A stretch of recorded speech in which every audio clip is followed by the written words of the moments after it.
Hello, Mayor Adams. How are you? Quite well. Good to see you. Good to see you. Good to see you. Mhm. I just want to jump into the interview, if Yes. you're ready. And we want to discuss your role and the importance of minority-owned businesses in New Mhm. York.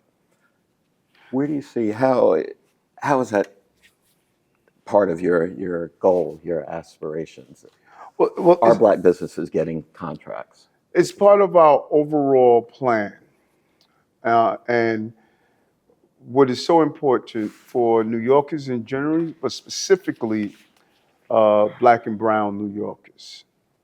You have a mayor that did not come from outside the community, and my life experiences is accumulated to where I am now. And when I came in with a specific focus. How do you improve the quality of life of New Yorkers, but Black and Brown New Yorkers who have been often left out? And the way you do it is what I say is a precursor to sleep that allows you to experience the American dream, and that's the right to work and the Hmm. dignity that comes with it. So we focused on improving and increasing employees and increasing small businesses and increasing Black businesses by making sure we utilize the leverage of city contracting for goods and services to feed those businesses. And now you're seeing the results, and we've just started 2 years and 6 months in. Black unemployment when was the mayor was 4 times the rates of whites. We cut it in half. For the I first saw time that. since 2019, we're below 8%. And we invested in women and minority-owned businesses by over $6 billion since uh, last year while in office. And so you're seeing the results of why we have the highest number of jobs in our city's history, because we've gone after those who were often denied contracts, pathways to employment, and being able to build their businesses. Let me ask you this. What are some of the reasons that you hear from contractors why they're not getting contracts with the city? They say it's too difficult. Many would register as a women and minority owned business and Black businesses that falls into that. They say it's too difficult. I think it's difficult by design. I think part of the design throughout the years is that we're going to make it challenging so you can throw your hands up and just walk away. I heard this over and over again while I was campaigning. Why is it so hard? Why is it so difficult? There's more than one way to say no Blacks allowed. There's more than one way to say no coloreds allowed. You don't have to put up a sign anymore. Just create difficulties and barriers and not have people feel as though they are welcome. With my chief diversity officer, we put in place the welcome sign that says that you are welcome here and we're going out to seek you. We've had a number of different initiatives in place to make sure that folks know they were welcome, and we want you to do business with the city. What about discrimination? A It, lot of contractors and people I speak with say that, well, they're discriminated against. The argument that minority-owned businesses don't provide quality services or quality, products. Have you heard that also? Well, that's like saying the mayor of the city of New York is not competent enough to be mayor. I mean, it's the same thing. Listen, let's Right. not kid ourselves that it is hardwired in the minds of many people that the mere fact you see a person of color that you're going to get an inferior product. Right. That is just, it's hardwired. And so, how do you show that that's wrong? That is why my election was so important, because I was elevated to be the mayor of the most important city on the globe. Let's be clear on that. New York is the most important city on the globe. I could have come in and said, I'm just going to keep in place those folks who have been running the cities for years. No, what did I do? I brought in 5 women of color, deputy mayors, and allowed them to be the position of authority. Now, that would have been fine if I would have just done that, but not only did I do that, but we have the success of turning around the city in 2 years.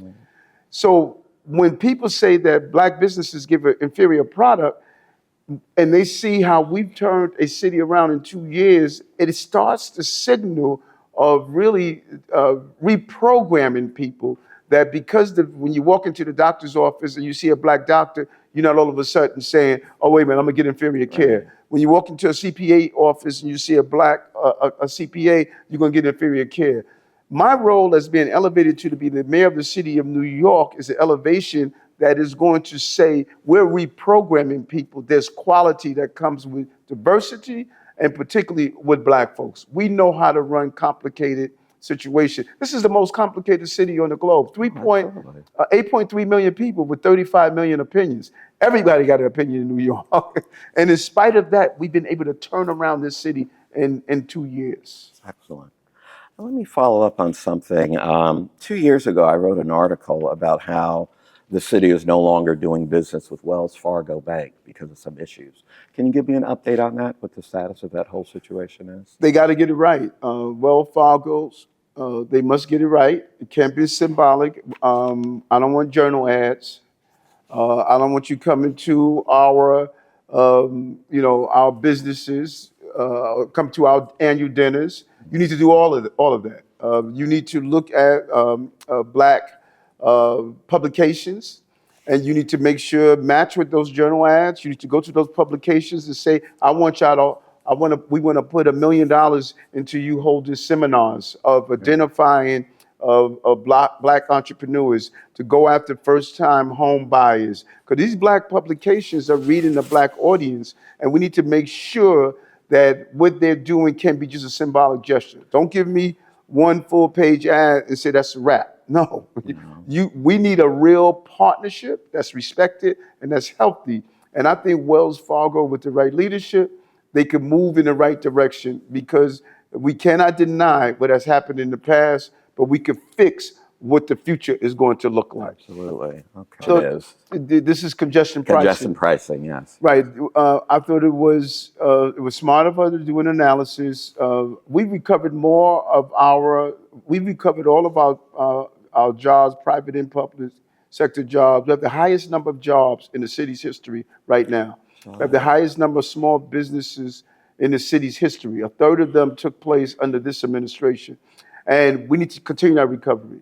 We need to continue recovery of restaurants and other entities to come in. But what we can't do is displace congestion pricing price tag to New York City residents. We must make sure it's done correctly. I said it from the beginning. We must do it effectively and correctly to get it done in the right way. In office, we walked into businesses and they said, this is the first time we have seen the mayor in over 8 years. Our partnership with the business community has become a great partnership. Everything from internship programs to partner with Google and some of our major hospitals to build out pipelines to these careers. What we're doing with the partnership and Kathy Wow to hold business town halls, to invite people to volunteer and give back in a real way, and then have them part of how do we increase the job growth and attract people here to the city. We're getting ready to do a major development in Sparks Bay. We're going to become the life science center in the city. It's about, this is the Empire State, and we must build empires and not get in the way or destroy empires. Speaking of which, what's the importance of the upcoming elections in November? Very important. People need to, and for everybody. People need to exercise their right to vote. I think that staying home is not an option. I'm a supporter of the president, and I'm calling on people to come out and exercise their right to vote and make the right decision for our country. Is this one of the most important elections? I think every election, people say that, but it is a very important election as we deal with some real crises that's affecting our country.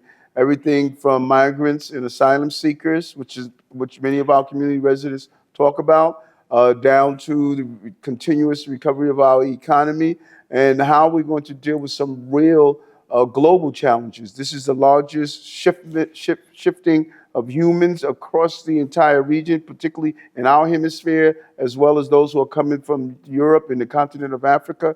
How are we dealing with some of the wars that are on our on the stage of this entire globe? What do we do with Haiti? What do we do with the Sudan? What do we do in the Middle East? What are we doing in Ukraine? These are big issues that will have a global impact, and I think leadership is important.